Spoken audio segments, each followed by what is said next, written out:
Намайг Жоуши гэдэг Жанши мужийн тунгууд тэмцэж байсан Ахмад дайчдын түүхийг олон нийт хүүхэд дүү нарт тайлбарлаж танилцуулдаг хүн юм а.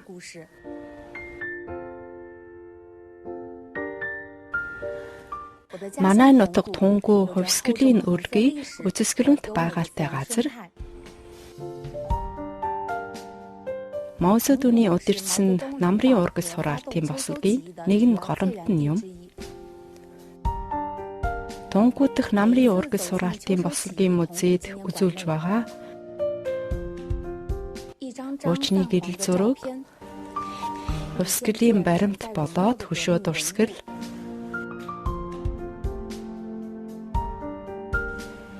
уран баримтуудын харах болгон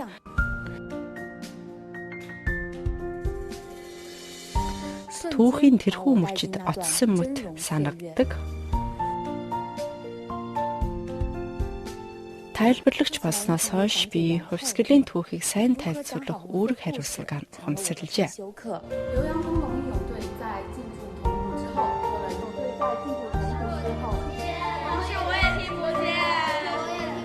Эхэндээ би чанга ярьж чаддаггүй байлаа. Энэ сур талаа өөрчлөхийн тулд би өглөө болгон гуйлт хийж уушгины багтаамжаар нэмэгдүүлжээ. Хэдэн жилийн хугацаанд хэвшүүлсэн дадал маань намайг илүү эрүүл чирэг болгосон төдийгүй энэ хоттойгоо танилцж ярилцах боломж олголоо. 大家看到的这首词，今年毛泽东亲临同北京，秋收起义留下了实事求是、敢为人先。 Нэг л ажлаа олон давтах нь онцгүй уйтгартай биш үү гэж зарим хүн надаас асуудаг. Энгийн ажлыг амжилттай хийх нь жинхэнэ сонирхолтой зүйл гэж би хариулдаг. 讲解到此结束，欢迎大家再次做客秋收起义同古纪念馆。 Би кино үзэх дуртай. Завтай үедээ ажлынхантайгаа хамт хувьсгалын түүхэн кино үздэг. Киноноос би илүү мөрөгсөн тайлбарлагч болох санаа оноо авдаг. Залуучууд улс орныхоо хөгжил мандлаар бахархтын зэрэгцээ Ахмад дайчдын гавьяа зүтгэлийг алдаршуулн мөнхжүүлэх ёстой.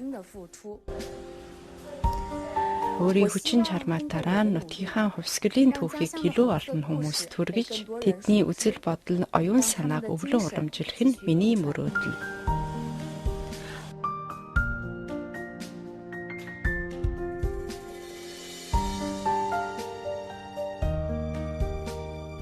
Би бол хувьсгалын түүхийг тайлбарлагч Жоуши.